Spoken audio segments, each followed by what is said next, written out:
What's going on, guys? Excuse me. Kwasi for Kwasi Animations and Kwasi Media. Today we're going to talk about making like a real makeshift, real quick background, or something like similar to, like, say, an area you want to fight in, like a desert area, right? And we're going to do basic shading on it, so it's not going to be like a whole lot. So here we go. We're going to hit Shift A, and we're going to go up to Mesh, and we're going to go down to where it says Landscape. Now you can also do the same thing if you hit N and have your side panel here. Go to go to Tool, not Tool, Create, and you can go to Landscape right here. And when you hit Landscape, it'll put a little landscape in. We're gonna zoom up to it, and that's what it looks like. Now it looks like it might be gigantic. It's not. It's literally small. You see the dimensions here? 2 meters by 2 meters. 2 meters is 7 feet. Okay, so that's not really big, is it? So we're gonna beef that up, but we're gonna do something a little bit different. We're gonna find a different one. Let's go to Mountain 1. Let's go to Mountain 2, because when you open up this tab, understand when you open the tab, you can click here and it'll open up this entire panel and you can scroll up and down. Okay, so we have Mountain 2. Didn't give us much. Let's go to Canyons. Now you can create your own or whatever, but I'm gonna play with this real quick, and this is what we're gonna use. So here we go. Now I'm just gonna beef this up some because the dimensions are itty bitty, man. All right, so let's say we want to scale it up. So we're gonna hit S and we're gonna scale it until it's at about, let's say, there. All right, now I have a character to base this on. So if you really want to find your scale real well, cut this down, bring in, like I have my character here, Inari. So there she is. We're gonna go ahead and click her. We're gonna get all of her parts. We'll go above. I'm gonna find a space for her to be in, let's say right there. All right, and then we're gonna bring her up, because she is not where she should be. All right, so she has an animation on her. Let's say she's training, right? So that's not bad. It's not a bad size for what we have, right? So let's say she's out there training. We're gonna put it right about there, because I'm putting my camera here, okay? So let me go and select everything again. We're gonna put it right about there, okay? And that's still too far. On the X, there we go. Bring it down some. We don't want to go into the thing, so let's go back on the X again. Bring it down some. Let's go over to where she is. See how close she is to the ground. That's cool. I don't even have to have her in the ground. So now we have our landscape. Okay. Now we're going to turn her back off. Don't forget to save. I'm going to click landscape, and we're going to go into shading. Now I'm going to click new. I'm going to name it mountains. All right. Now, like I said, a default shading, we're gonna take the roughness all the way up, take the specular, leave it where it is, and then I'm gonna go to base color, and I'm gonna find a brown. So between here, we're gonna find something kind of like that. I'm gonna bring it down some, okay? And then I'm gonna Shift AS Mix Shader. Gonna add in a mix shader. All right, I'm gonna Shift AS COL for color ramp, put in a color ramp. Then we're gonna hit Shift AS NOI for noise texture. Click the noise texture, hit Control T. It's going to give you a texture coordinate and a mapping node.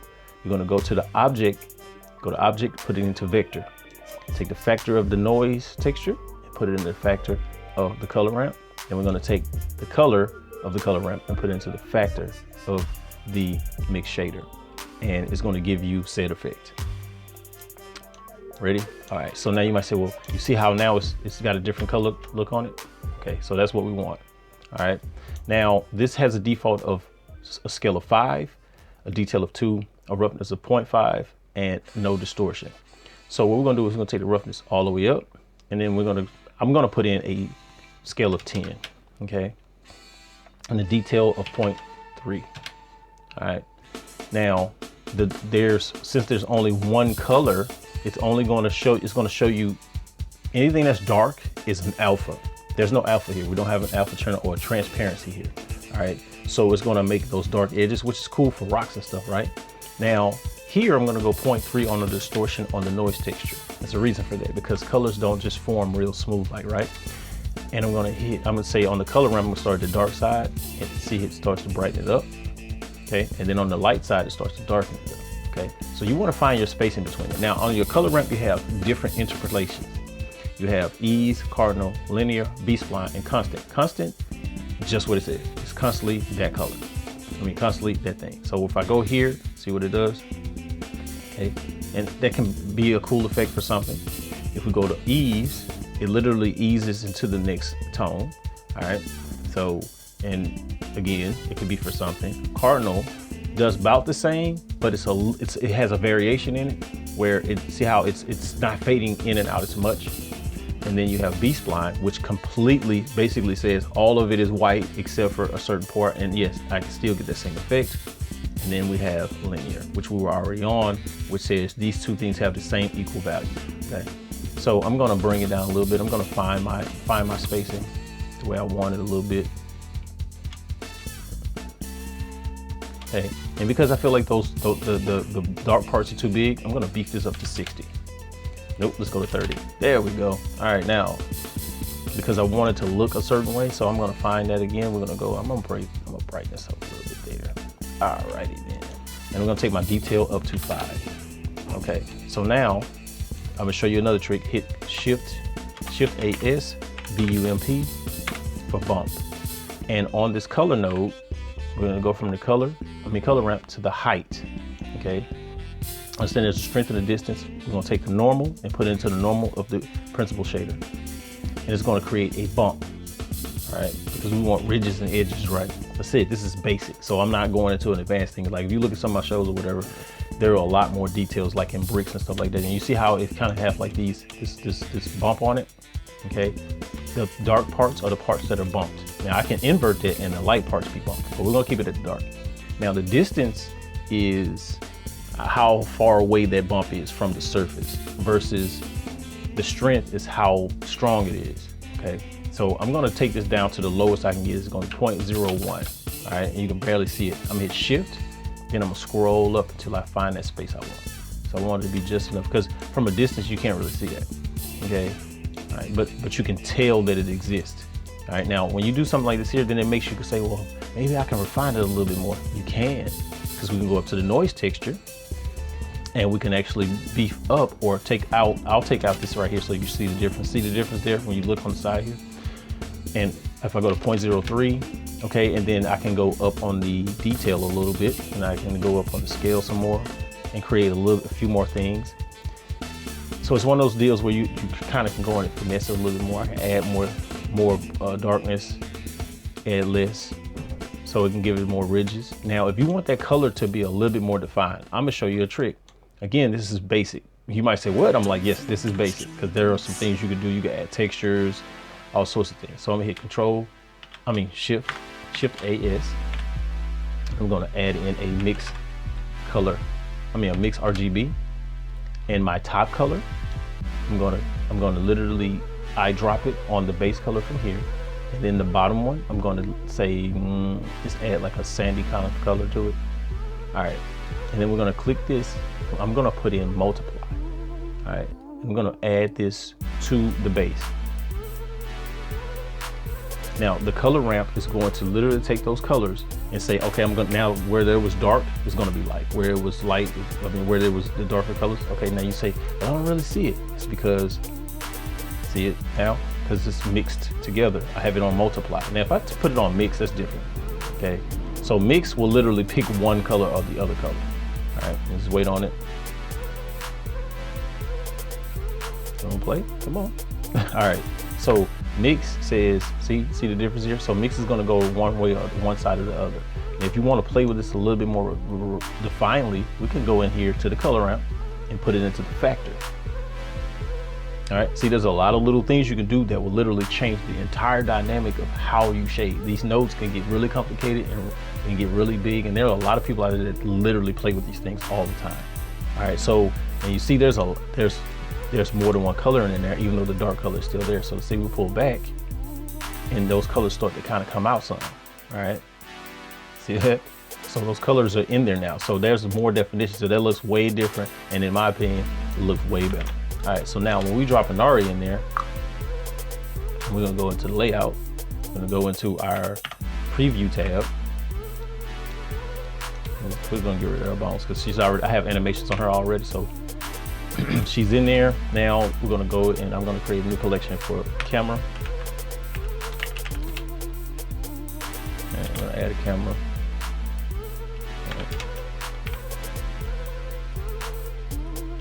okay? Because I don't have everything selected, let me select something so I have a point of reference. So when I click the camera, I have something to orbit, all right? So she's in there, and now we have this atmosphere that we would like, that we want.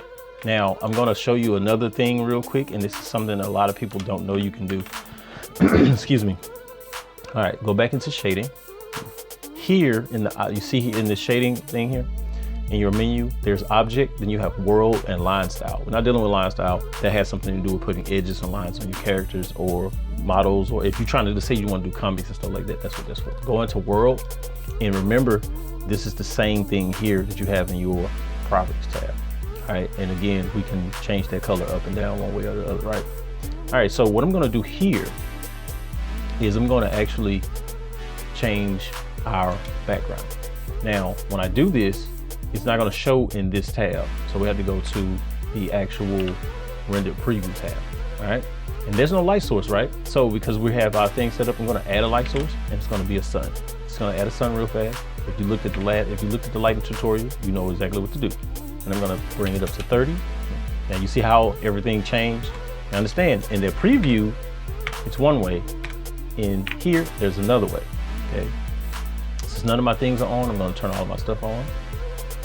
Excuse me, my occlusion, your occlusion, bloom, and screen space reflections. That's up to you if you want to do that or not. I'm going to turn on shadows, and then I'm going to bring my specularity down to 0.5. All right, and then I'm going to find my angle because I want some coolness, like, you know, yeah, there we go. All right, yeah. See, it starts to change. It starts to be a little bit different. And again, we're creating the background. And if you start to do too many camera angles and you don't have anything over here, people are gonna see this is an empty space. So if I'm gonna do this, that means my camera play has to be over here. Let's go into our camera and let's see what it looks like. Yeah, I like that, I like that. Now, we want some sky back there. Now, I have different ways to go about this, but you're gonna hit Shift A, S, and you're gonna type in EX, right? I'm sorry. EN, I'm sorry, EN for environment texture, okay? No, I'm wrong. EX, and we're gonna type in sky texture, okay? And you're gonna plug the sky texture into the color, all right? Now, it gave you somewhat of a type of sky, okay? Now, this can be changed, this can be altered, this can be rendered in different ways so you have different variations, okay? So let's go to Pretham, okay? And Pretham can give you nighttime, it can give you different colors, different shading. There's a lot of variations to this, all right? So let's say I want to do something, okay? And then there's Hosek. Finding what you want is not always that easy. All right, so let's do this. Okay, so I'm gonna go back to Nisik. I mean, not Nisik, Pretham, because this is one I used before. Put it like 2.2. Okay, and I'm gonna reset to default value. I'm gonna start finding my space that I want. All right, so that's what I want. I kind of want it because I want the sun to seem now that seems a little bit better to have something of a sky back there, right? Now we can add clouds and stuff like that and all, and I can do the same thing there. But right now, I just want you to see the environment. Now, because the shadows look a certain way, we're gonna go down to shadows. We're gonna click bit. Now, this is in your render properties. Go to bit depth. I'm gonna go cube size. I'm gonna go to 1024. All right, and that breaks the shadows up a little bit so that they're not so clunky. All right, give me a second because I'm looking for something. Matter of fact, I'm gonna beat it up to 2048. Beat this up to 2048. All right, let me say 0.1. Okay. Alrighty then. There we go. So now we hit play. I know you say, well, the sky texture went away. It's because it's trying to constantly show it. All right. She's doing a thug thizzle. All right. So the environment, I'm gonna go back to the layout. We're gonna turn on the actual shader. All right. So here we go. Look. Now this is, so like I was saying, this is something simple. It's basic. It doesn't involve a lot. And if you, again, if I was to go into my camera settings, excuse me, and I was to, let's say, bring this up and come down, and I wanted to be able to see that sky. Let's see. It's driving me just a little bit. Okay, here we go. Dang, I'm in a bad space. Let me do this. Never forget to zoom out. All right, and you can refine it. Remember, hold shift anytime you want to find something. All right, go up on it some. Still want the sky in there a little bit. All right, so now, don't forget to save. So when you see her, now I have multiple animations attached to this, so she's gonna snap backward. All right. And you see how the way that she's lit, she's backlit, right? Because the sun's behind her. So understand, like, your stuff is going to work based on how your light is working, okay? But you see the texture of the ground. I created this with what they call procedural texture, but you can also use texture maps, UVs, and those types of things. So we'll get to those things later on down the line. If those questions come up, say, well, man, how do I do this? How do I do that? But right now you can come up with all types of things with just that, with that shader. Again, if you go back to object, I'm gonna click it and see, this is the things I came up with. So it's like finding the right nodes to work with. And this is what I usually do as a basics for most of my backgrounds. This right here, this setup with these nodes specifically. These particular nodes right here. A lot of times my backgrounds are based on that. Like if I wanted to look icy, right? Say I wanted to look like ice. I'm gonna just, you feel me? Look, I mean, just that fast. Just that fast. Now we're in the snow hills of the Himalayas. You feel me? Like, just that quick. Now she's on the icy plain. You feel me? Like, it's just, it's just one of those things where you just have to say to yourself, okay, what do I want and how do I want it? All right, excuse me. And a lot of times, no, I don't want that to be clicked. Click her. All right, there we go. So a lot of times, it's just a matter of figuring out what you want to do. So let me stop rambling on, man. Number love. Holla at y'all in the next video.